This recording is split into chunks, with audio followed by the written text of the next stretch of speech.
উপস্থিত সম্মানীয় সুযোগ্য আজকের এই জলসার স্বনামধন্য সভাপতি, মঞ্চে উপবিষ্ট ওলামা ইকরাম, দূরদূরান্ত থেকে আগত সম্মানীয় অতিথিবৃন্দ, আমার সম্মুখে বসে থাকা ছোট বড় দিনদার ইমানদার মুমিন ভাই সকল ও পর্দার অন্তরালে প্রজেক্টের মাধ্যমে দেখনেওয়ালি সম্মানিতা মা ও বোনেরা, প্রথমে সেই মহান মনিবের দরবারে প্রশংসা করি যে মহান মনিব আমাদেরকে একটি মসজিদ কেন্দ্রিক আয়োজিত মাহফিলে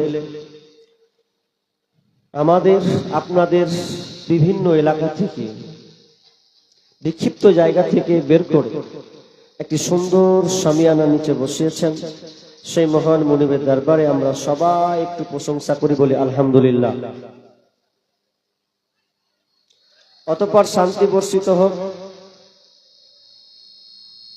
সকল নবীদের উপর, বিশেষ করে আমাদের শেষ নবী জনাবে মুহাম্মদ রাসূলুল্লাহ। আমরা সকলে বলি সাল্লাল্লাহু আলাইহি ওয়াসাল্লাম। মুহতারাম মুকাররম, আমি আপনাদের সম্মুখে একটি বিষয় নিয়ে দ্বন্দ্বমান হয়েছি। আমার পূর্বের বক্তা বিষয়ভিত্তিক বলেছেন, তার আগে বলেছেন, আমিও সেম আপনাদের সামনে একটি বিষয় নিয়ে বলা ইচ্ছা পোষণ করেছি। আজকে আমার টপিক, আলোচ্য বিষয় সবর, ধৈর্য। সদ বা র, সবর। সবর শব্দের অর্থ হচ্ছে অটল থাকা, অটল অবিচল থাকা। সোজা আমরা এমনি ভাষা যেটাকে বলি ধৈর্য ধারণ করা। বাবা আরবি ল্যাঙ্গুয়েজ ওয়ার্ডটা ব্যবহার করি সবর করা, বলি না সবর করে নাও, তাই তো? সবর জিনিসটা পরিচিত, কিন্তু এটা আরবি শব্দ। এক কথায় ধৈর্য ধারণ। আপনি ধৈর্য ধারণ কিভাবে করবেন? কেন আল্লাহ ধৈর্যের বিষয়টা বলেছেন? আল্লাহ সুবহানাহু ওয়া তাআলার কোরআনে যত আইন আছে, যত নিয়ম কানুন আছে, সমস্ত কিন্তু ধৈর্যের মধ্যেই, সমস্ত বিষয় কিন্তু ধৈর্যের মধ্যেই আছে। ধৈর্যবিহীন কোনো কাজ নাই। যতগুলো আমাল আছে সমস্ত ক্ষেত্রে কিন্তু ধৈর্য লাগবে। আর ধৈর্য এমন একটা পাস যাকে ছাড়া আপনি চলতে পারবেন না, হবেই না। সবর, ধৈর্য হচ্ছে ঈমানের অর্ধেক। এই ধৈর্যটা ঈমানের অর্ধেক বলা হয়েছে। তার মানে ঈমান থাকতে হলে ধৈর্য লাগবে, আর ধৈর্য থাকলে ঈমান থাকবে। ধৈর্যবিহীন কাজ পৃথিবীতে আপনি পাবেন না। যে জিনিসে বেশি ধৈর্য আছে সে জিনিসে আপনার লাভবান বেশি আছে, এর ফল তত ভালো। কেমন ভালো? আপনি যদি মনে করেন যে আমি আম গাছ লাগাবো, তাহলে আম গাছটাকে মিনিমাম ফল পেতে হলে 4 বছর অপেক্ষা করতে হয়।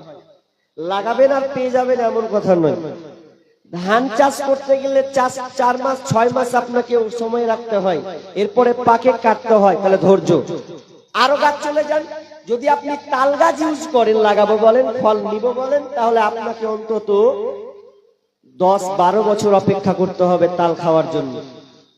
তাহলে যে জিনিসে ধৈর্য, আপনি যে কোনো কাজ করেন, প্রত্যেকটা কাজে আপনাকে ধৈর্য রাখতে হবে।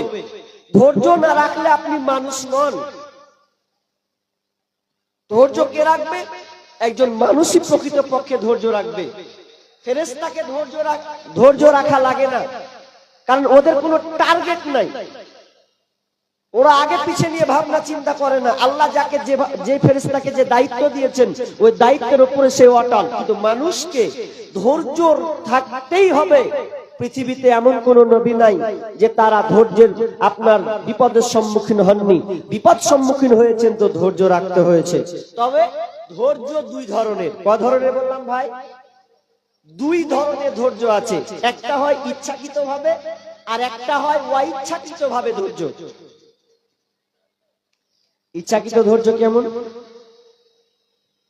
ইচ্ছাকৃত ধৈর্য হচ্ছে এরকম, আপনি জালসা শুনতে এসেছেন, জালসা শুনতে এসে আপনি বাড়ি যাচ্ছেন, যেখানে মাসির বাড়ি আছে, মামার বাড়ি আছে, এলেন, বা মামির বাড়ি আছে, ঢুকলেন, অনেকদিন পর আপনি ঢুকেছেন। মামি বলছে, মামা বলছে, ভাগ্নে যাস না, 2-4 বছর পর আলি তো, আজকে রাতটা যেতে দেব না। এবার আপনি যদি মনে করেন না আমি থাকবো না, আমার বাড়িতে কাজ আছেই, তাহলে আপনি এরপরেও আপনি থাকলেন। যাক, মামি যখন বলেছে, তাহলে এটা আপনার ইচ্ছাকৃত ধৈর্য। পারলে আপনি চলে যেতে পারতেন, কিন্তু আপনি থেকে গেলেন। দ্বিতীয় কথা, অইচ্ছাকৃত ধৈর্য কেমন? অইচ্ছাকৃত ধৈর্য যদি 5,000 টাকা হারিয়ে যায়, 10,000 টাকা যদি হারিয়ে যায়, তাও আর ট্রেনে যদি আপনি আটকা পড়ে যান, এরকম যদি ধৈর্য হয়, তো মনে মনে বলবেন যে এই ট্রেন যায় না কেন, বিরক্ত করে দিলে, বসে ক্লান্তিকর। তা আপনি মনে করবেন যে আমি পেলে সারাকে নিজে মনে নিয়ে উড়ে যাবো। ধৈর্য আর হয় না, এটা অইচ্ছাকৃত। আপনাকে ধৈর্য রাখতে বাধ্যই। অনেক বিষয় আছে আপনাকে ধৈর্য রাখতে হবে। তাহলে ধৈর্য হচ্ছে 2 রকম। এটা নিয়ে আবার মুফাসসিরগণ ধৈর্যকে 3 ভাগে ভাগ করেছেন, ওটা বিষয় ইনশাআল্লাহ পরে বলবো। তাহলে ধৈর্য 2 রকম। কোরআনে আল্লাহ কিন্তু ধৈর্য 2 রকমের আলোচনা করেছেন। কেমন ধৈর্য জানেন? একটু ভাবেন। বিসমিল্লাহির রহমানির রহিম। والصابرين في البأساء والضراء وحين البأس أولئك الذين صدقوا وأولئك هم المتقون। এটা একটা ধৈর্য। আর একটা ধৈর্য আল্লাহ বলেছেন, أولئك الذين استرأوا الضلالة بالهدى والعذاب بالمغفرة فما أصبرهم على النار। তার মানে ফামা আসবারাহুম আলান নার। আল্লাহ 2টা ধৈর্যের ব্যাপারে বলেছেন। 1 নাম্বার ধৈর্য ওয়াসাবিরিনা ফিল বাসাই ওয়াদ-দাররাই ওয়া হিনাল বাস। আমার আল্লাহ বলেন, যারা ধৈর্য রাখে, সবর করে, দুঃখে কষ্টে এবং যুদ্ধের সময়, এই মুসিবতগুলোতে যারা ধৈর্য রাখে, যারা এগুলোর উপরে অটল অবিচল, এক কথায় ধৈর্য রাখে, ওয়াসাবিরিনা ফিল বাসাই ওয়াদ-দাররাই ওয়া হিনাল বাস উলাইকাল্লাযীনা সাদাকু। যারা এগুলোর উপরে ধৈর্য রাখে, ওরা কারা? ওরা হচ্ছে আপনার সত্যবাদী। ওয়া উলাইকা হুমুল মুত্তাকুন, এবং তারা হচ্ছে মুত্তাকি। তার মানে আমার আল্লাহ বলেন, যারা ধৈর্য ধারণ করে মুসিবতে বিপদে, যে কোনো আমলে হোক না কেন, যারা ধৈর্য ধারণ করে, তার মানে ওরা হচ্ছে 1 নাম্বার ধৈর্য কারণেওয়ালা, ওরা হচ্ছে সত্যবাদী, ওরাই হলো মুত্তাকি। এটা একটা ধৈর্য, ব্যাখ্যা আমি করছি পরে। দ্বিতীয় ধৈর্য কি? দ্বিতীয় নম্বর ধৈর্য, أولئك الذين استرأوا الضلالة بالهدى والعذاب بالمغفرة فما أصبرهم على النار। أولئك الذين استرأوا الضلالة بالهدى, যারা আপনার কিনা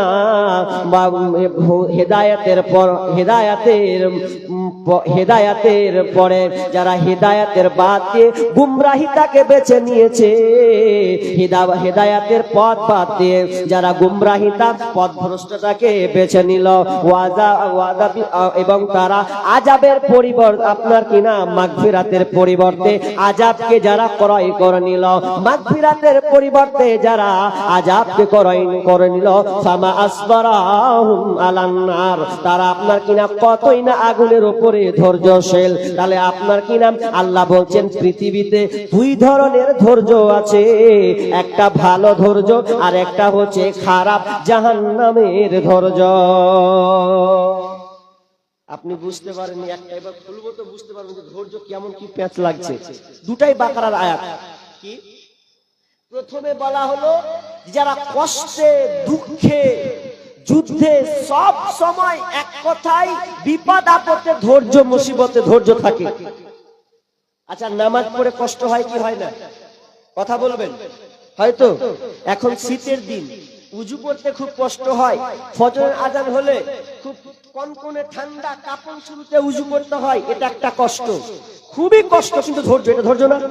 ধৈর্য যদি না রাখে তাহলে নামাজ পড়বে, ছেড়ে ছুড়ে পালাবে। তাহলে উজু করার সময় একে ধৈর্য রাখতে হয়। নামাজটাও ধৈর্যের মধ্যে আছে। রোজাটাকে, বান্দাকে রোজা আপনার কিনা ধৈর্য ধারণ করতে হয়। 12 ঘন্টা পর্যন্ত তাকে আপনার কিনা অনাহারে থাকতে হয়। সবচেয়ে কত ধৈর্য, গরমের সময় রোজা আসলে আপনার কিনা 43, 45, 48 ডিগ্রি পর্যন্ত সেলসিয়াস তাপমাত্রা তাকে আপনার কিনা সহ্য করতে হয়। তার মানে কত কষ্ট। আপনার কিনা সলাতে কষ্ট, আপনার হজে কষ্ট, জাকাতে কষ্ট, কষ্ট, খেটে খুটে করতে হয়। তাহলে এগুলো হচ্ছে ভালো কাজ। তো আমি এবার আপনাকে উদাহরণ দিয়েছি। দুইটা ধৈর্য আছে আমার আল্লাহ, দুটা আয়াতের সংমিশ্রণ দাঁড়িয়েছে এটাই, যে যারা আপনার নামাজ পড়ে কষ্ট গ্রহণ করে নেয় আর রোজা রেখে কষ্ট নেয়, আল্লাহ বলছেন ওরা আমার ভালোর দিকে হ্যান্ডকাপে ভরে দিয়েছেন। সাধারণ ভাবে বলতে গেলেন, আমি আপনাদেরকে বললাম, আপনাদেরকে আমি হ্যান্ডকাপ লাগালাম, আমি আপনাদেরকে হিকমত একটা প্রয়োগ করছি। আমি বললাম যদি তোমরা নামাজ পড়ো, রোজা রাখো, যদি তোমরা হজ করো, দান করো, সাদকা করো, সত্য পথে চলো, মুনাফিক থেকে যদি তুমি বাঁচতে চাও, তাহলে তোমার জন্য ভালো জায়গা আছে, তাহলে তোমার জন্য কষ্ট আছে। তার জন্য তোমাকে ধৈর্য ধারণ করতে হবে। এর জন্য তোমার জন্য নেকি আছে, জান্নাত আছে। আর তুমি যদি মনে করো যে না, আমি নামাজ পড়বো না, রোজা রাখবো না, চুগলখড়ি করে বেড়াবো, মুনাফিকি করে বেড়াবো, আপনার কিনা গীবত করে বেড়াবো, পরচর্চা করে বেড়াবো, তাহলে তোমার জায়গাটা শুনে লাও, এটাও তোমাকে ধৈর্যের মধ্যে রাখতে হয়। আর কিন্তু এই ধৈর্যের মধ্যে নেফামা আসবারাহুম আলান্নার, তাহলে তুমি নিজেকে জাহান্নামের জায়গা বানিয়ে নিলে। নামাজে যেমন কষ্ট, একটা লোকের গীবত করতে গেলেও কষ্ট হয়, কষ্ট হবে না? দিন রাত লাগছেন যে ওই লোকটার ওর কথা বলে বলে লোককে ভেঙে বেড়াবো, তাহলে কত কষ্ট করতে হচ্ছে। খুব মেহনত করে ওই যে আমি একে নিচে নামাবো, এই জয়াবাইয়ের 12টা বাজাবো, তাহলে কতটা আপনি করছেন? এতটা যে আপনি করছেন, তাহলে এটার জন্য আপনি কষ্ট করছেন কি করছেন না? কষ্ট করছেন, এর জন্য কষ্ট। কিন্তু এর কষ্টটার এর ফলাফল কি? ফামা আসবারাহুম আলান্নার, এর জন্য তার জায়গার যা থাকার জায়গা, ধৈর্যের জায়গা হচ্ছে জাহান্নাম। এই জন্য একজন কবি কি বলছেন জানেন? কি বলছেন? दुनिया में अगर रब चाही चलोगे तो आखिरत में मुन चाही चल पाओगे। दुनिया में अगर रब चाही चलोगे तो आखिरत में मुन चाही चल पाओगे। दुनिया में अगर मुन चाही चलोगे तो आखिरत में रब चाही चलना पड़ेगा। এখানে কয়টা দুইটি বিষয় ধরেছেন। প্রথম নম্বর একজন উর্দু কবি বলছেন যে দুনিয়া में अगर रब चाही चलोगे तो आखिरत में मुन चाही चल पाओगे। তার মানে আপনি আপনাকে বলতে চাইছে দুনিয়াতে যদি তোমার রবের অধীনে থাকো, রবের মন মতন করে চলো, রব তোমাকে আল্লাহ যেটা তোমাকে বলেছে সেই মোতাবেক যদি মেনে চলো রে, তাহলে আখেরাতে মন চাহি চল পাওগে। অর্থাৎ তোমার ইচ্ছা যা চাইবে, তোমার নাফসা যেটা চাইবে, তোমার মন যা চাইবে সেটাই তুমি জান্নাতে করবে। আল্লাহ তোমাকে বাধা দিবে না, যা বান্দা নিজের মতন করে বেড়া। কারণ তুই দুনিয়াতে আমার মন মতন চলেছিস, অনেক কষ্ট তুই দুনিয়াতে তোকে করতে হয়েছে, অনেক ধৈর্য তুই রেখেছিস, এখন তুই আমার কাছে এসেছিস, জান্নাতে দিলাম, যা তোর মন ইচ্ছা, আমি আর তোকে বাধা দিব না, তোর মন যেটা চাই সেটাই তুই করলে। এবং যারা দুনিয়া মে আগার মন চাহি চলোগে আখেরাত মে রব চাহি চলনা পড়েগা। যদি দুনিয়াতে বলো আমি নামাজ পড়বো না, আমি রোজা রাখবো না, আমি আপনার কিনা দান সাদকা করবো না, মারপিট করে বেড়াবো, রাহাজানি করে বেড়াবো, চুগলখড়ি করে বেড়াবো, আপনার চাষের মধ্যে ডুবে থাকবো, মদ পান করবো, নিশাদার দ্রব্য নিয়ে পড়ে থাকবো, তাহলে আমার আল্লাহ বলছেন তোরা ইচ্ছা মতন চলেছিস দুনিয়াতে, তাহলে তোদের ইচ্ছা ছিল এই টার্গেট গুলা, এখন তোরা আমার কাছে পাকড়া হয়েছি, এবার আমার মন মতন তোদেরকে চলতে হবে, আমার ইচ্ছার মধ্যে তোদের চলতে হবে। তার আমার ইচ্ছা এখন তোর জায়গাটা হচ্ছে জাহান্নাম। এখন তুই ঘুরে বেড়া, হু আল্লাহ করে বেড়া গা। ওরে সুদখোর, তুমি সুদ খেয়ে বেড়াও, কোনো লাভ নাই। ওরে মদখোর, মদ খেয়ে বেড়াও, কোনো লাভ নাই। তোমার যা মন চাই করে বেড়াও, যেদিন আমি তোমাকে পাবো হাতের কাছে, সেদিন তোমাকে জাহান্নামে ভরে দিয়ে আমি আল্লাহ বলুন, লে বা তুই আমার মন মতন চল। ধৈর্য নে, তো ধৈর্যের জায়গা জাহান্নাম। দুনিয়াতে স্বাধীনতা নিবেন, নিজের মন মতন করে চলবেন, তো আল্লাহ বলছে চল গা, ঘুর গা, ঘুরে বেড়া গা, রাহাজানি যা করবি করলে। যেদিন তুই আমার কাছে পাকড়াও হবি, সেদিন কিন্তু তোর মতন আর চলা চলবে না, তখন আমার মতন। আর যারা মুমিন, খাঁটি ইমানদার, যারা বলে না আমি আল্লাহর মন মতন চলবো, সেদিন আল্লাহ বলবে লে এবার তুই ঘুর। মা তাস্তাহি আনফুসুকুম, তোর ইচ্ছা যেটা চলছে তোর নাফসের মতন তুই নিজের মতন করে চল, কোনো অসুবিধা নেই। তাহলে সাবার দুই ধরনের, সাবার সব ক্ষেত্রে আছে, ভালোতে আছে, মন্দতে আছে। দেখবেন আজকে ওয়াজ মাহফিল হচ্ছে, সবর নাই, ওই খ্যাপার মতন হুলাড্ডা হয়ে ঘুরে বেড়াচ্ছে। ও সবর দিয়েছে কোথায়? মার্কেটে। আজকে ওর খালাতো বোনের সাথে আজকে সবর লাগিয়েছে, যে তোকে 1 ঘন্টা পার করবো আজকে, ফুচকা, পাঁপড়, জিলাপি যা খাবি খা। ওর দেওয়া সবর চলছে, আর আপনাদের সবর ধৈর্য সহকারে আপনি শুনছেন, এটা একটা ধৈর্য। কে বললে ওদের ধৈর্য নাই? ধৈর্য নাই মানে যতক্ষণ ওর খালাতো বোনের সঙ্গে কমপ্লিটলি কথা না বলতে পারবে আজ মেলাতেও ভুলবে না, মানে কত ধৈর্য রেখেছে হিসাব করেন, মানে ও সাকসেস হবেই এতেও। আর আপনাদের ধৈর্য এখানে, ধৈর্য কে নাই? মন্দতেও ধৈর্য আছে। মানুষ যখন সিনেমা দেখে তখন 2 ঘন্টা 4 ঘন্টা হয়ে যায়, এরপর কত যে ধৈর্য রাখে। একজন তাস খেলতে বলছে, তাস খেলেই যায়, খেলেই যায়, খেলে যায়, কত ধৈর্য দেখছেন। ওর ছেলে বলছে আব্বা বাড়িতে তরকারি নাই, একটু তরকারি নিতে। বক্তা আসছে, তরকারি না, একদম খেলতেও দিবে না। ও খেলেই যাবে, কত যে ধৈর্যের উপরে ও আছে। কে বললে ধৈর্য নাই? আজকের লোকের আছে, আছে তো উল্টাটা, উল্টা ধৈর্য। এবার চলেন, ধৈর্য চ্যাপ্টার 2 রকম হলো। ধৈর্য ছাড়া আপনি টিকতে পারবেন না, ধৈর্য ছাড়া আপনি চলতে পারবেন না, কখনো নাই। যেমন আল্লাহ আদমকে বললেন, আদমকে বললেন, প্রথমে যখন আদমকে সৃষ্টি করলেন, ওয়াইদ কুলনা লিল মালাইকাতি ইসজুদু লিআদামা ফাসাজাদু ইল্লা ইবলিস আবা ওয়াস্তাগবার ওয়া কানা মিনাল কাফিরিন। প্রথমে আপনার কিনা আদমকে যখন বানালেন, আদমকে যখন তৈরি করলেন, ওয়াইদ কুলনা লিল মালাইকাতি ইসজুদু লিআদাম, প্রত্যেক ফেরেশতারা আদমকে সিজদা করলো, ইল্লা ইবলিস, কি বল ইদ্রিস আপনার কিনা ইবলিস করলো না। ইবলিস সিজদা শয়তান আপনার করলো না। যখন সে সিজদা করলো না, তখন থেকে ও শয়তান হয়ে গেল। তার মানে ও ধৈর্যের বাইরে চলে গেছে। আল্লাহকে অর্ডার করেছিলেন, কিন্তু আল্লাহর অর্ডারটাকে মানেনি, তার মানে সবর করতে পারেনি। ও কি করেছে? ও বরং আপনার কিনা যুক্তি পেশ করেছে। কি যুক্তি পেশ করেছে? আমি হলাম আগুনের তৈরি, ও হলো মানু আপনার কিনা মাটির তৈরি, তাহলে আগুন হয়ে কেন আমি মাটিকে সিজদা করতে যাব? এইরকম ধৈর্যবিহীন হওয়ার কারণে আমার আল্লাহ বলেন, যা যা তুই জান্নাত থেকে বহিষ্কার হয়ে যা, যা তুই যা, আমি তোকে ছেড়ে দিলাম, তুই আজ থেকে হয়ে গেলি আজাজিল, তুই ইবলিস, শয়তান। ও একটা পাস নষ্ট করেছে, তার নাম কি? ধৈর্য। যদি ধৈর্য রেখে দিত, যে আল্লাহ সিজদা করতে বলেন তাহলে করে দি, যদি এটা করে দিত, তাহলে ও এই শয়তানের লিস্টে থাকতো না। আদমও ধৈর্য রাখতে পারলো না, তো আদমকে আল্লাহ কি করলেন? আল্লাহ বললেন, লা তাকরাবা হাদিহিস শাজারা ফাতাকুনা মিনাজ জালিমিন।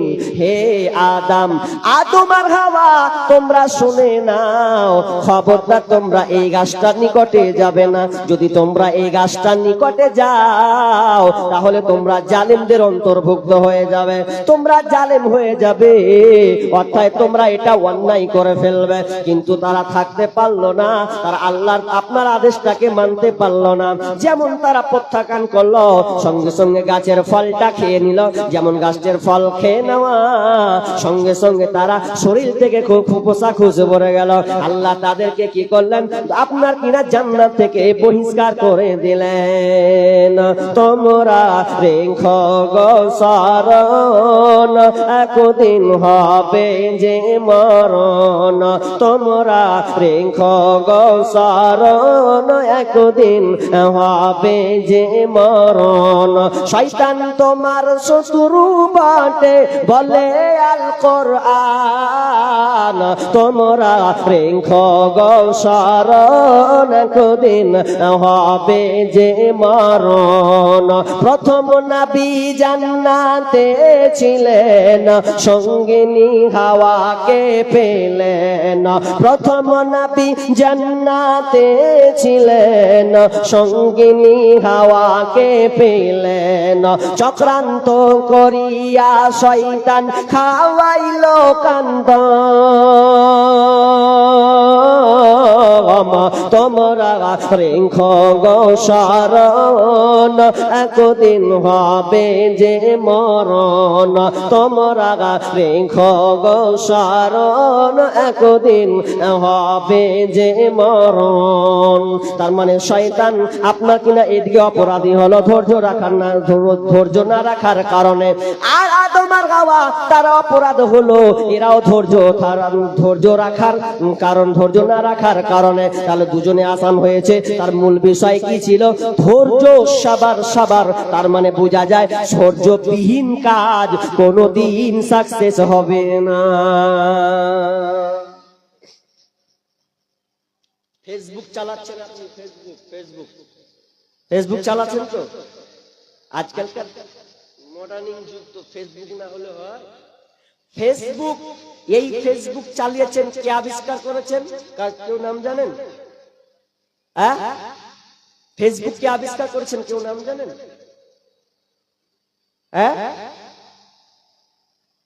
ফেসবুক মার্ক জুকারবার্গ ফেসবুক আবিষ্কার করেছেন। কেন করেছেন এটাতে কিন্তু অনেক রহস্য আছে। ফেসবুক যে আবিষ্কার করেছেন এটা একজন প্রেমিকের কারণে করেছেন। উনি ঠেলাই পড়ে প্রথম বাকি যেগুলো নেটওয়ার্ক আপনার সফটওয়্যার যেগুলো করেছিলেন ওগুলো তার প্রেমিকার সঙ্গে সম্পর্ক লাগানোর জন্য তিনি কথা বলতেন। প্রেমিকা যখন সবকিছু ব্লক করে দিল তখন বলছে এ তো হাত ছাড়া হয়ে গেল, তাহলে আমাকে ওর সঙ্গে মিলতে গেলে কি করতে হবে?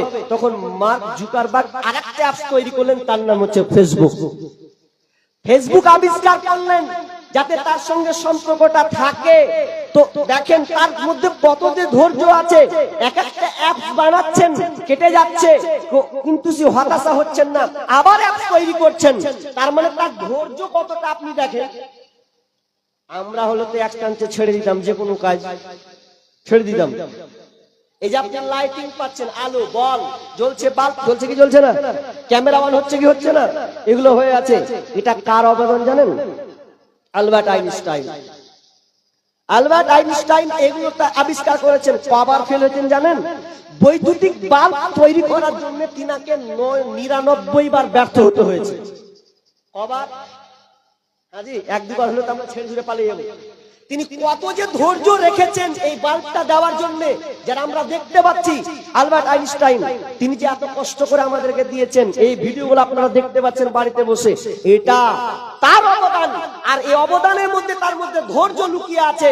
ও 99 বার ব্যর্থ হয়েছে, তারপরেও সাকসেস হয়েছে। তার মানে প্রত্যেকটা জিনিস আপনাকে ধৈর্য রাখতে হবে। খালি মন খারাপ করে বসে আছে, দুবার একবার ফেল হচ্ছে, ধৈর্য রাখতে হবে।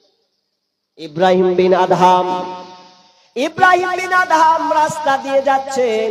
রাস্তায় যেতে যেতে একটা লোক এইরকম করে মন খারাপ করে বসে আছে। লোকটাকে বললেন, ভাই শোনো, একটু এই দিকে এসো। তুমি মন খারাপ করে আছো, বুঝতে পারছি তোমার মনটা খারাপ হয়ে আছে, তোমার মনটা ভারাক্রান্ত মন হয়ে আছে। তবে আমি তোমাকে 3টা প্রশ্ন করব রে বন্ধু। ইব্রাহিম বিন আদহাম বলছেন, আমি আপনাকে 3টা প্রশ্ন করব। এই 3টা প্রশ্নের উত্তর কি তুমি দিতে পারবে? যদি দাও তাহলে তোমাকে 3টা প্রশ্ন করব। তখন ওই লোকটা বলছেন, বলেন কি আপনি প্রশ্ন করবেন? নাম্বার 1, 1 নাম্বার প্রশ্ন হচ্ছে, বলেন তো দেখি, আল্লাহ পৃথিবীতে যত কিছু ঘটছে, যা কিছু পৃথিবীতে পৃথিবীতে হচ্ছে, সমস্ত কিছু হচ্ছে, কিন্তু আল্লাহর ইচ্ছা নাই, আল্লাহর দিকে কোনো ইচ্ছা নাই। এটা কি বলো? তো বলছেন না, এটা তো হতে পারে না। আল্লাহ পৃথিবীকে পরিচালনা করছে, এটা আপনার কিনা আল্লাহর ইচ্ছার বাইরে কিন্তু এগুলো হচ্ছে না। নাম্বার উত্তর ঠিক আছে। এবার বলো, দ্বিতীয় প্রশ্ন তোমাকে করছে, বলো তো তোমাকে আল্লাহ যে রুজিগুলো লিখে দিয়েছেন তুমি কতটুকু খাবে? আল্লাহ পৃথিবীর 50,000 বছর আগে লিপিবদ্ধ করেছেন, তাহলে এতগুলো রুজি লেখা আছে। এই রুজি যে লেখা আছে, বলো তো এই রুজিটা কি কেউ কমিয়ে দিতে পারবে? তো বলছেন না, কেউ কমাতে পারবে না, কমবেও না। 3 নাম্বার প্রশ্ন, বলো তো তোমার যে আয়ু আল্লাহ দিয়েছেন, তোমার যে বয়স সীমা আছে, এই বয়স সীমার মধ্যে বলো তো আল্লাহ তোমার বয়স সময় সীমা বেঁধে দিয়েছেন, আর এই বয়স সময় সীমা কি কেউ তোমার কমিয়ে দিতে পারবে? তো বলছে না। তাহলে তুমি কেন টেনশন করো?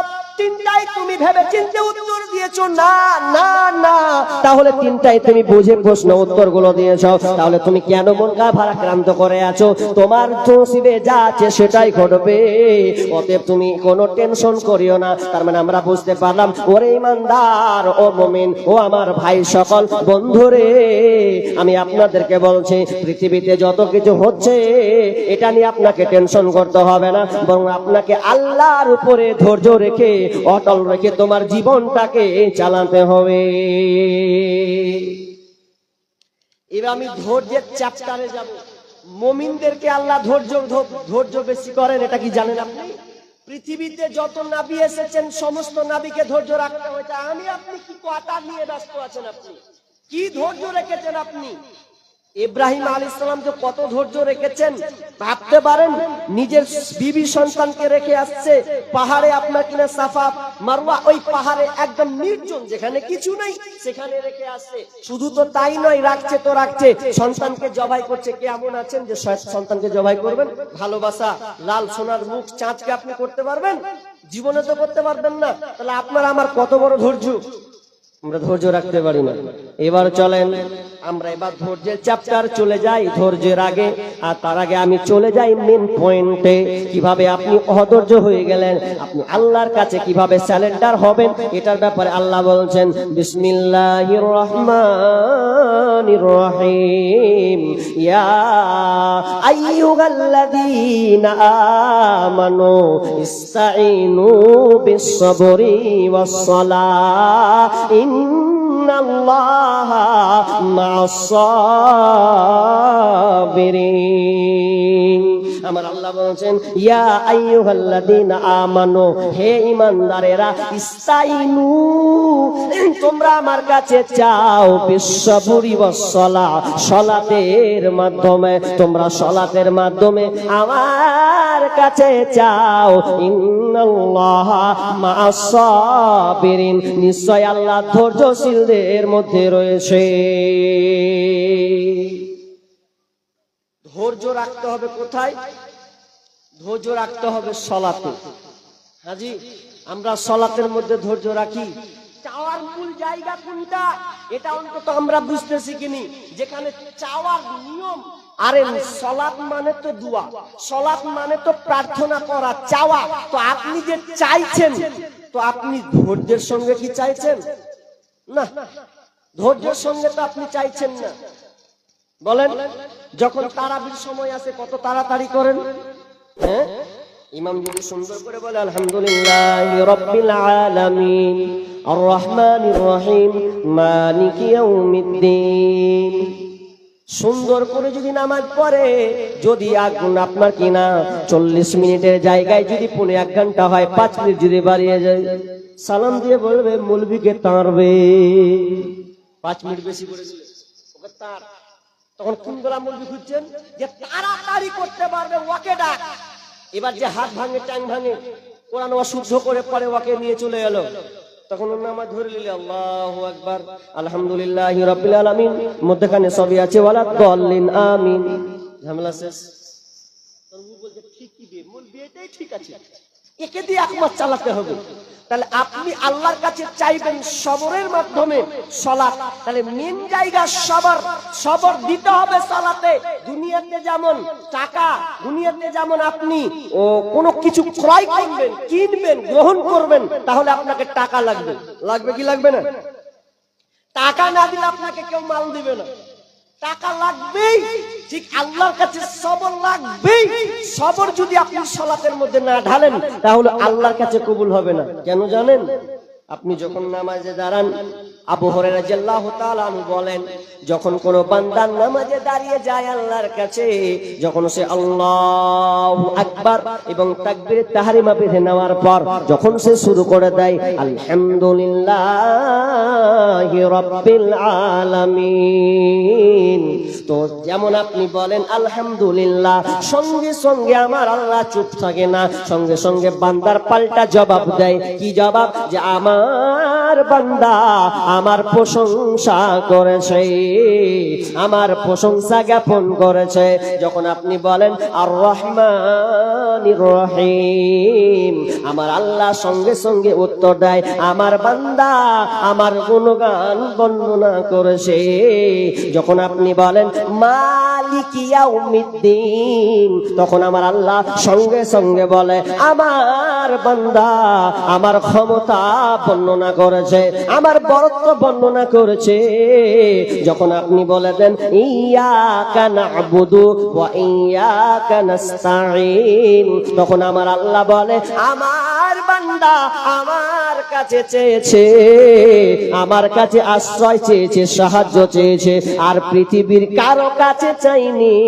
তখন আমার আল্লাহ বলছে বান্দারে তুই দামি জায়গাতে আছিস, তুই মেন জায়গায় রয়েছে, এখন তুই কি চাইবি এটা জানিস না। আমার আল্লাহ বলছে লে তুই কি চাইবি রে, আমি তোকে শিখিয়ে দিয়েছি। এই দামি কথাটা, এই দামি পাওয়ার ল্যাঙ্গুয়েজটা কেউ তোকে শিখাতে পারবে না। তুই পৃথিবীর আর কিছু না চা, দামি জিনিসটা চেলে কি চাইতে হবে। আমার আল্লাহ বলছেন যখন তুই চাইবি তখন এই কথাটা বলবে ইহদিনাস সিরাতাল মুস্তাকিম, হে আল্লাহ আমি তোমার কাছে সঠিক রাস্তা চাই, হেদায়েতের পথ চাই, হেদায়েতের নূর চাই।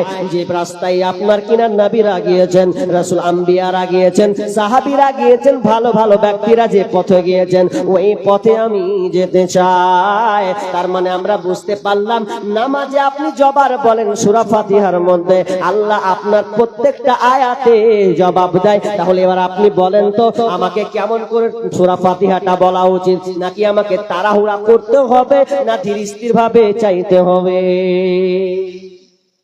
খালি ঠুকাঠুকি তাড়াতাড়ি চাললে হয়। এ মসজিদ দিয়ে মানুষ এখন পায়খানা ভেবে নিয়েছে। মানুষ মসজিদকে বাইতুল খালা ভেবে নিয়েছে। কেমন করে? মানুষ যখন পায়খানা ঢুকে তখন ওর চাপ যখন পড়ে তখন ঢুকে, নাকি কি বলেন? ঢুকে না? আর যেমনি ওর সারা হয়ে গেল, বেরিয়ে গেল, তেমনি যখন মসজিদে যাচ্ছে মনে হচ্ছে বাথরুমে ঢুকছে না, ওই যে দামি জায়গায় ঢুকছে এটা ওর খেয়াল নাই, তাড়াতাড়ি ঠুকবো আর বেরিয়ে চলে যাবো। তাহলে ওটা কি লাভ হলো? কোনো লাভ নেই। এবার আল্লাহ বলছেন চলো তোমাকে এবার বলি ধৈর্য কেমন। তো ধৈর্য বলতে গিয়ে আল্লাহ এবার কিছু কথা তুলে ধরছেন, কিন্তু আয়াতটা পুরো আপনার কিনা কিছু আয়াত আছে ধৈর্যের ব্যাপারে, কিন্তু ধৈর্য বলতে বলতে বলতে আল্লাহ একটা সেন্টেন্স বলছেন ওয়ালা না, আপনি বলছেন ওয়ালা তাকুলু লিমান ইয়াকতালু ফি সাবিলিল্লাহি আমওয়াত বাল আহইয়াউ ওয়ালাকিন লা তাশউরুন। আমার আল্লাহ বলছেন ধৈর্য কেমন শুনে লাও। কেন আল্লাহ তাআলা আপনার শহীদের কথাটাকে এখানে তুলে ধরলেন? আল্লাহ তো অন্য কিনে বিষয়কে তুলে ধরতে পারতেন, কিন্তু আমার আল্লাহ বলছেন ওয়ালা তাকুলু লিমান ইয়াকতালু ফি সাবিলিল্লাহি আমওয়াত বাল আহইয়াউ ওয়ালাকিন লা তাশউরুন। আমার আল্লাহ বলেন ওয়ালা তাকুলু লিমান ইয়াকতালু ফি সাবিলিল্লাহ, যারা আল্লাহ রাস্তায় কতল হয়েছে খবরদার, ওদেরকে মা নিহত হয়েছে এই কথা তোমরা বলো না, ওরা যে মারা গেছে মৃত এই কথা বলো না, বরং তুমি তাদেরকে, তারা বরং মৃত নয়, বরং তারা জীবিত, বরং তারা শহীদ হয়েছে। তোমরা একটা কথা বারবার বলবে, তোমরা বলবে কি আমওয়াত বাল আহিয়া ও ওয়ালাকিন লা তাশউরুন, আর ওরা আছে জীবিত, এটা তোমরা টের পাবে না, বুঝবে না। আমি আল্লাহ তাদের সঙ্গে সম্পর্কটা আছে এটা তোমরা টের পাবে না। তার মানে আল্লাহ বলছেন যে তোমরা শহীদ যারা হয়েছে তাদেরকে তোমরা মৃত বলো না। কথাটা একটু ভাবার আছে। ধৈর্যের চ্যাপ্টার বলতে বলতে শহীদের কথাটা তুলে নিলেন। কেন তুললেন শহীদের কথাটা? নিশ্চয় এখানে কোনো কারণ আছে। শহীদের কথা কেন তুললেন? কারণ যারা জিহাদ করে মারা গিয়েছেন, যারা ইসলামের জন্য সংগ্রাম করেছে, জীবনটা পর্যন্ত দিয়েছে, তাদের মধ্যে যে কত সবর আছে, ধৈর্য আছে, আপনি কুল পাবেন না। একজন ভালো বক্তা একটা উদাহরণ দিয়েছিলেন যে এই ব্যাপারটা কে জানে? তো আল্লাহ, আল্লাহর কাছে খবর আছে। দুনিয়াতে অনেক জিনিস আছে মানুষ জানে না, কিন্তু মানুষের সঙ্গে একটা লিঙ্ক থাকে। কিভাবে? এই যে রকেট গুলো যায় উপর দিয়ে, ভাসমান উপরে, কত উপরে যায় আল্লাহ, 16,000 9,000 কিলোমিটার উপরে ভেদ করে। তখন দেখবেন আপনি যদি মোবাইলটা নিয়ে আপনি উঠেন এরোপ্লেনে, তাহলে আপনি উঠতে উঠতে উঠতে আপনার নেটওয়ার্ক থাকবে না, ব্যালেন্স শেষ হয়ে যাবে, থাকবে না, 0 পয়েন্ট। আপনি হ্যালো গেলো করে কোনো লাভ হবে না। কিন্তু এক প্রকার লোক আছে, ওদের টাওয়ার পালাই না, জানেন আপনারা? কাদের? যারা কিনা আপনার পাইলট, এরোপ্লেনে যারা পাইলট থাকে ওদের নেটওয়ার্ক পালাই না, ওদের সঙ্গে নিচের সঙ্গে যোগাযোগ থাকে। আর কত দূর যাব, আমার রাস্তা ক্লিয়ার আছে কিনা বলে দাও, সিগন্যাল যাব কিনা এটা বলে দাও। তার মানে তাদের সঙ্গে কম্পেয়ার হতে আছে, তাদের সঙ্গে কথা হতেই আছে। কিন্তু আমার আপনার নেটওয়ার্ক নাই, হ্যালো বলে কোনো লাভ নাই। কিন্তু এমনি ভাবেন আল্লাহ তাআলার সঙ্গে শহীদের যারা মারা গিয়েছে ওদের সঙ্গে আল্লাহ লিঙ্ক আছে, সম্পর্ক আছে। আল্লাহ বলছেন তোমরা তা জানো না, ওরা জীবিত, ওরা জীবিত, ওরা জীবিত। কত কষ্ট করতে হয়েছে গো। এবার যদি আমি শহীদদের আলোচনা করি তো লম্বা চ্যাপ্টার হবে, তবে একটা বলবো। যখন ওহুদের যুদ্ধ হলো, তো ওহুদের যুদ্ধে কত ঘটনা মারাত্মক জানেন? এটা আবার বড় চ্যাপ্টার আছে।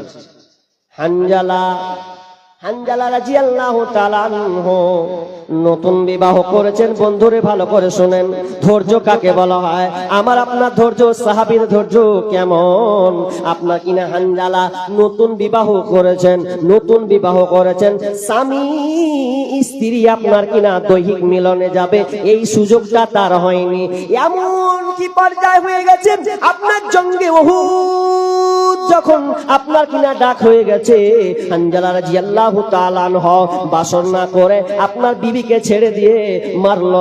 আপনার কিনা স্বামী স্ত্রী মিলন করার পর এবার স্বামী স্ত্রী মিলন করবে, মধুর মিলনে যাবে, এমন সময় মিলন হয়েছে, এমন সময় আপনার হানজালা রাদিয়াল্লাহু তাআলা আনহু গোসল করবেন। এই গোসল করার কিন্তু টাইম নাই, নিজে তো নাপাক হয়ে গেছে, নবীর আওয়াজ পেয়েছে, ডাক পড়ে গেছে, ওরে কে কোথায় আছো? জঙ্গে উহুদের যুদ্ধ শুরু হয়ে যাবে, কেউ আর থাকিও না, তোমরা সবাই বেরিয়ে যাও। হানজালার যেমন কারে ঢুকে গেছে, নবীর ডাক হয়েছে, সঙ্গে সঙ্গে সে রওনা দেওয়া শুরু করেছে। কান্দিয়া ব্যাকুল ওরে হানজালা শহীদ ওরে, কলিজা ভেঙ্গেছে রে সে জঙ্গে ওহুদের। কান্দিয়া ব্যাকুল ওরে হানজালা শহীদ ওরে, কলিজা চিরিছে রে সেই জঙ্গে ওহুদের। নবীরা সাহাবী ছিলেন হানজালা নামেতে, তিনি শহীদ হয়েছিলেন যাবেন বিবাহের রাত্রিতে রে গিয়ে জঙ্গে ওহদের, নবীর ডাকে আধার রাতে কহেন বিবির তরে, বিয়ে রাত্রে চল চিরনে বিদায় দাও আমারে রে যাব জঙ্গে ওদের, কান্দিয়া ব্যাকুল ওরে হানজালা শহীদ ওরে,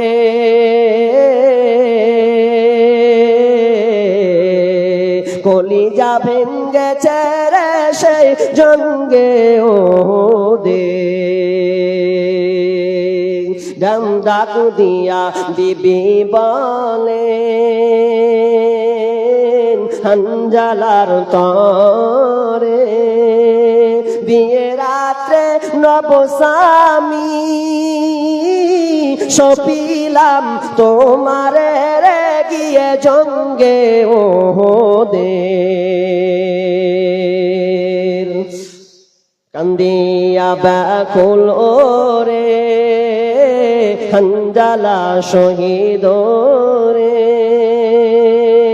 হানজালার গোসল হইছে রে জান্নাতের পানিতে। হানজালা ছুটে গেলেন, হানজালা নবীর ডাক শুনে এমন তলোয়ার নিয়ে ছুটেছেন ওহুদের আপনার কিনা জব যুদ্ধের ময়দানে। যখন তিনি ছুটলেন এমন সময় খবর পেল নাই নাই নাই নাই নাই নাই নাই নাই নাই কে নাই কে নাই, তো হানজালা নাই, হানজালা শহীদ হয়ে গেছে, হানজালা যুদ্ধে শহীদ হয়ে গেছে। এবার হানজালাকে খোঁজা হচ্ছে, হানজালাকে গোসল দেওয়া হবে আপনার কিনা। হানজালা শহীদ হয়ে গেছে, এদের কিন্তু গোসল হয় না, যারা শহীদ হয়ে মারা যায় তাদের গোসল দিতে হয় না, রক্ত মাখা শরীরে দাফন করে দেওয়া হয়। কিন্তু তার দিনে ছুটে আসছেন আপনার কিনা যুদ্ধের ময়দানে, বলছেন ইয়া রাসূলুল্লাহ আমার স্বামীকে দাফন করিয়েন না, আমার স্বামী আছে, আমার মিলন করার পরে আমার স্বামী আপনার কিনা ফরজ গোসল করার পর্যন্ত সময় পাইনি, বরং আমাকে ছেড়ে দিয়েছে, একটু সুযোগ নেয়নি।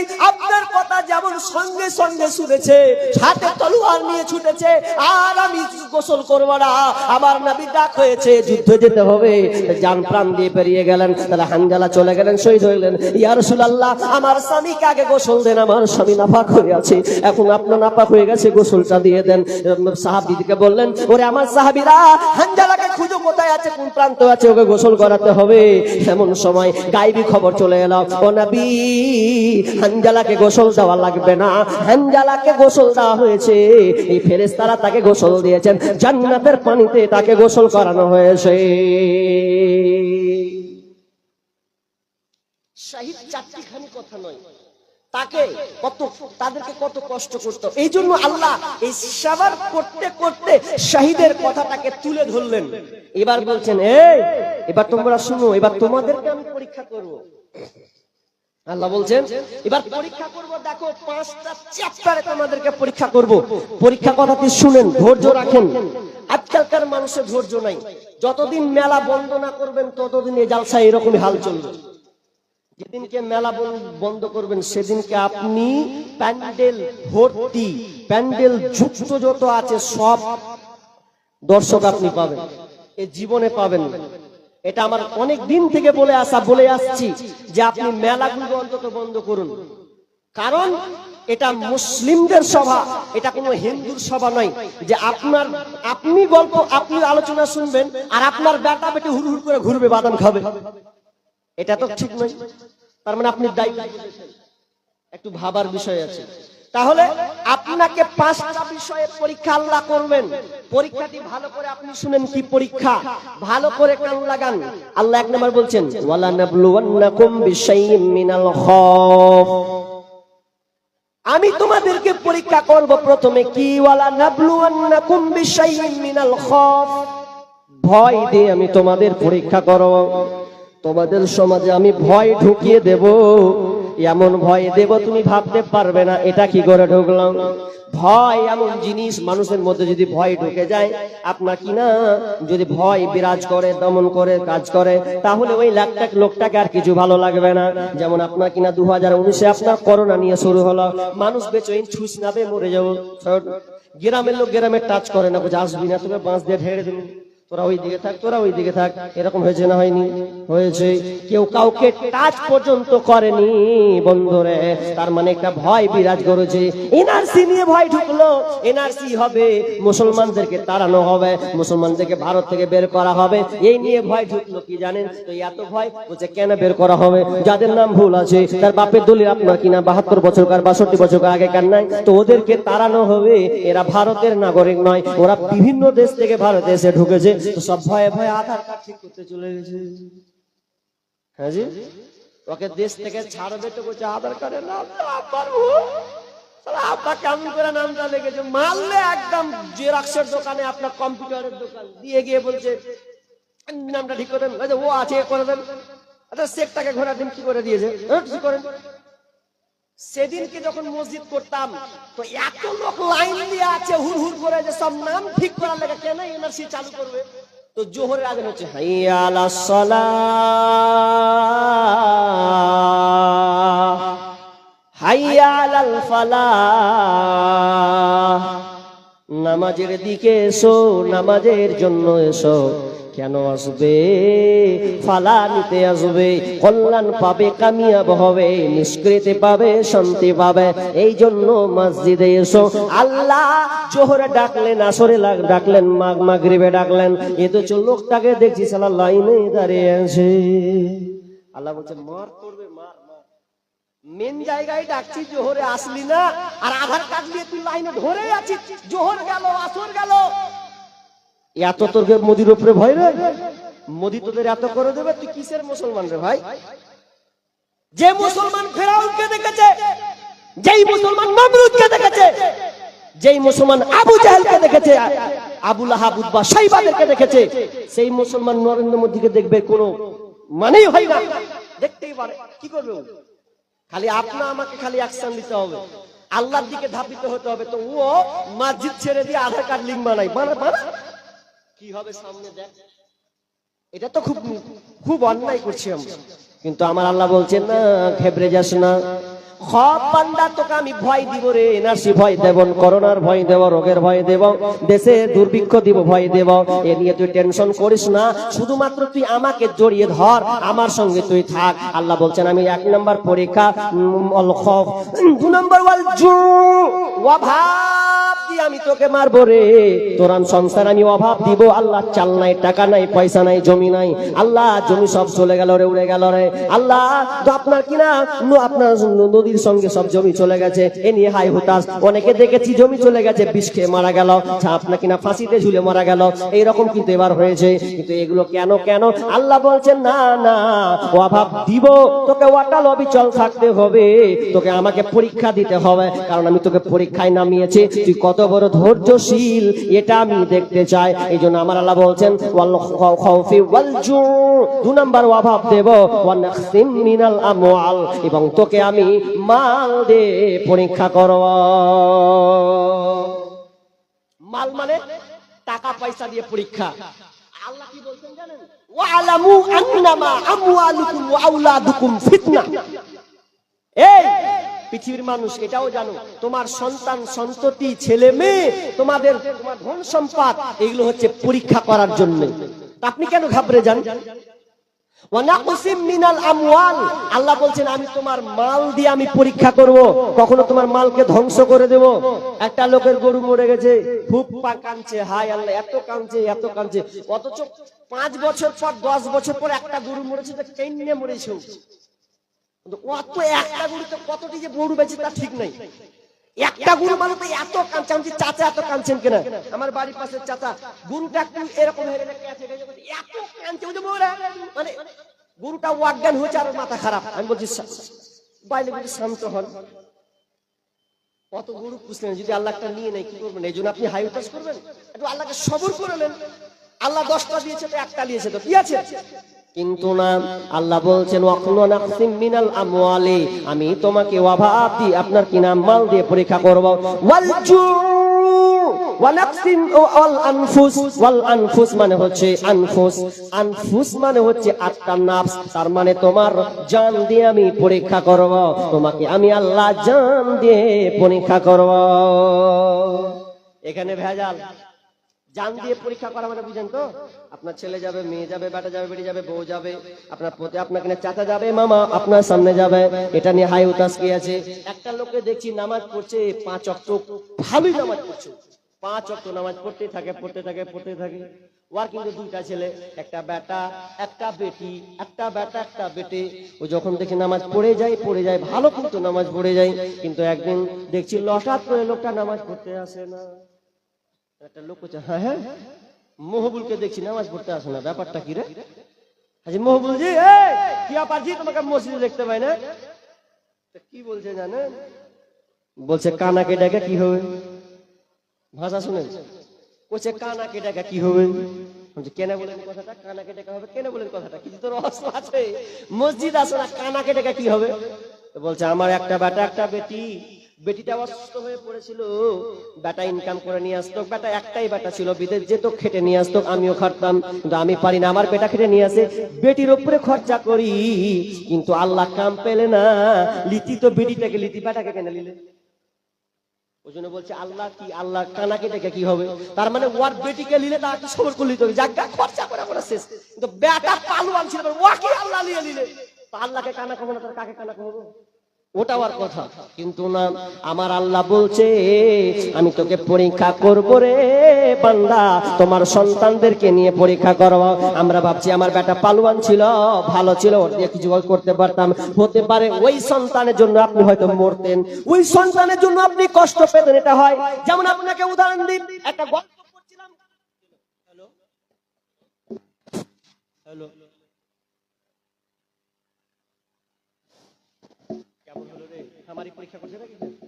হ্যালো হ্যালো হ্যালো, ঠিক আছে পরীক্ষা। হ্যালো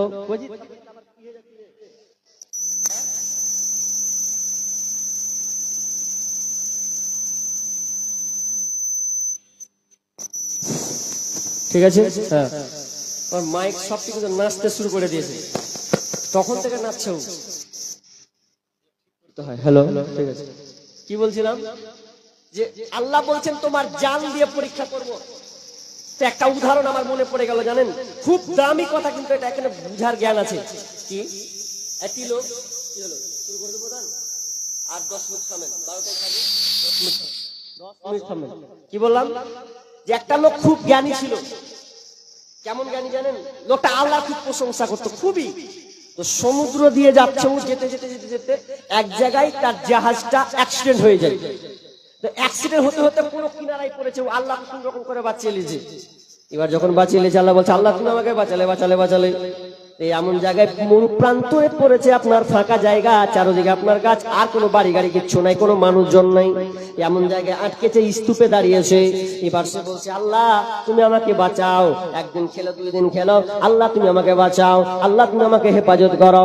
আল্লাহকে কিন্তু ডাকতে থাকে, আল্লাহ তুমি আমাকে থেকে উদ্ধার করো, মানুষজন নাই, কেউ নাই। তো বেচারি কত সুন্দর করে তার জামা পোশাক যেগুলো ছিল তাবুক দিয়ে ঘেটেছে, কোন রকম করে আপনার কিনা আগের মানুষ দেখেন আগুন কিভাবে জ্বলায়, ওই রকম করে সে আগুন জ্বলাচ্ছে। এমন সময় পানি গরম করবে কি, আপনার কিনা পানি গরম করতে গিয়ে তার আগুনে আপনার কিনা সমস্ত কিছু জ্বলে যায়। কি জ্বলে যায়? তাবু। সমস্ত তাবু যখন জ্বলে গেছে, মন খারাপ, রাস্তাটা আল্লাহকে গালি দিয়ে শুরু করে দিল, ঘোড়ার ডিমের আল্লাহ, এক তো বিপদে পড়লো, আর একটা আমার গেল কি, যে আমার তাবুটা পর্যন্ত নিয়ে নিলে কেমন করে থাকবো? আল্লাহ কি আর কোনো খোঁজ নাই, খালি আমাকে খালি পরীক্ষা করছে। এ করতে করতে করতে এটা কদিন হলো, তো 3-4 দিন পরে এটা জ্বলছে। যেদিনকে আগুন লেগে যায় সেদিনকে মাথা ঠুকছে, আল্লাহ কি করলাম কি করলাম কি করলাম। এমন সময় আপনার কিনা ঘুমিয়ে গেছে, ঘুম গিয়েছে, কোনো কাজ নাই, মনটা খুব খারাপ, এতটা তার মন খারাপ, ঘুমিয়ে গেছে। যেমনই ঘুমিয়ে যাওয়া, আগুনটা যে দাও দাও দাও জ্বলেছে, আপনার ধোঁয়া উঠছে। দেখবেন অনেক বন্দরে কিন্তু চলে, ধোঁয়া দেখলে কিন্তু ওরা বুঝতে পারে যে কোথায় কি হচ্ছে। অন্য একটা জাহাজ এসে দেখছে, আরে ওই মুরুদ্বীপে কেন আগুন জ্বলছে? ওখানে তো মানুষ নাই, আগুন কেন জ্বলছে? কিছু তো একটা গন্ডগোল আছে, চল তো দেখি রে। যখন আপনার জাহাজটা সামনে দিয়ে দেখছে, তখন হাঁক মারছে, এই কে আছো, কে কে কে?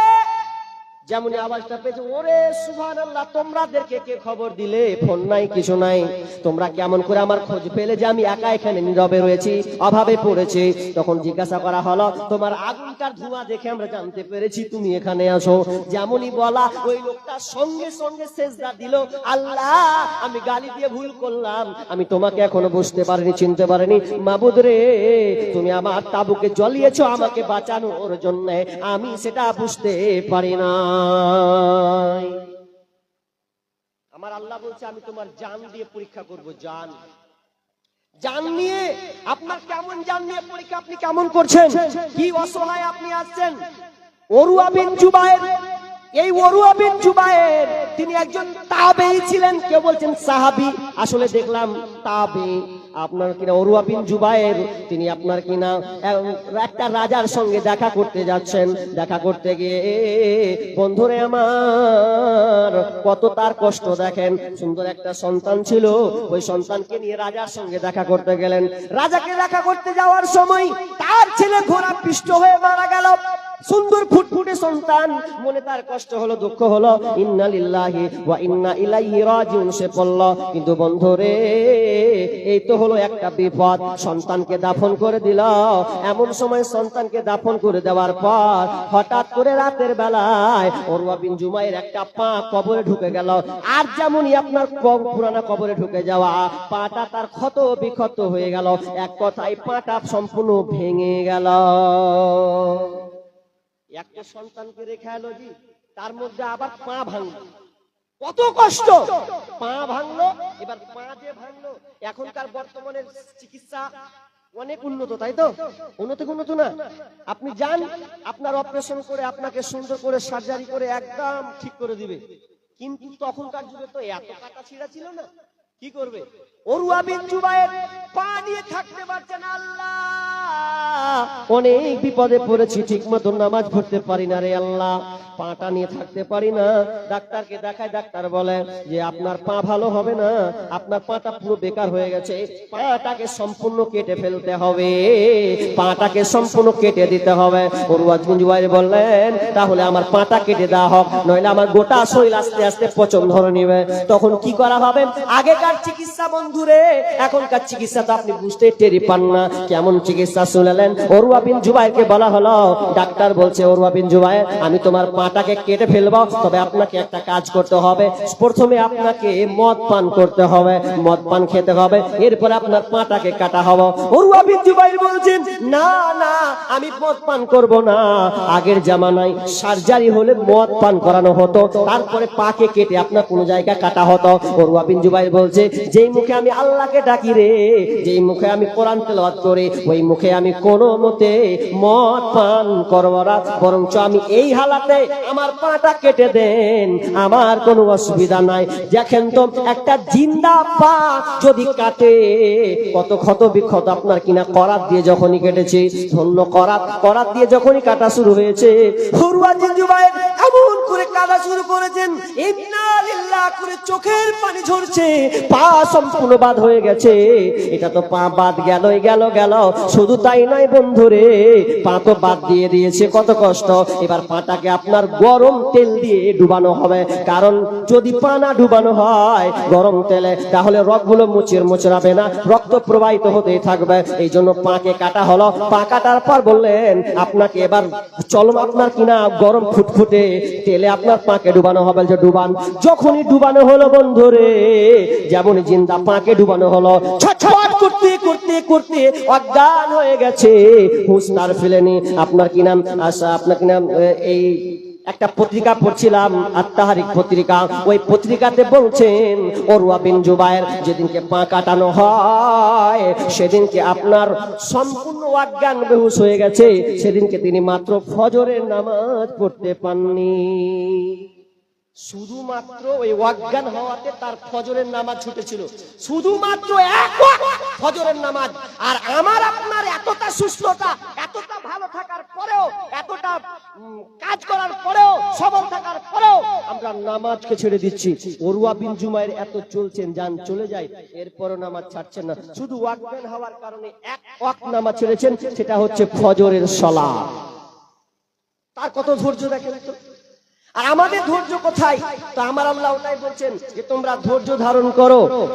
আর ওয়াল আনফুসি ওয়াস সামারাত, এবং তোমার গাছ ফলাদি দিয়ে, আমি ফল ফ্রুট দিয়ে, তোমার বাগানকে দিয়ে আমি আল্লাহ পরীক্ষা করব।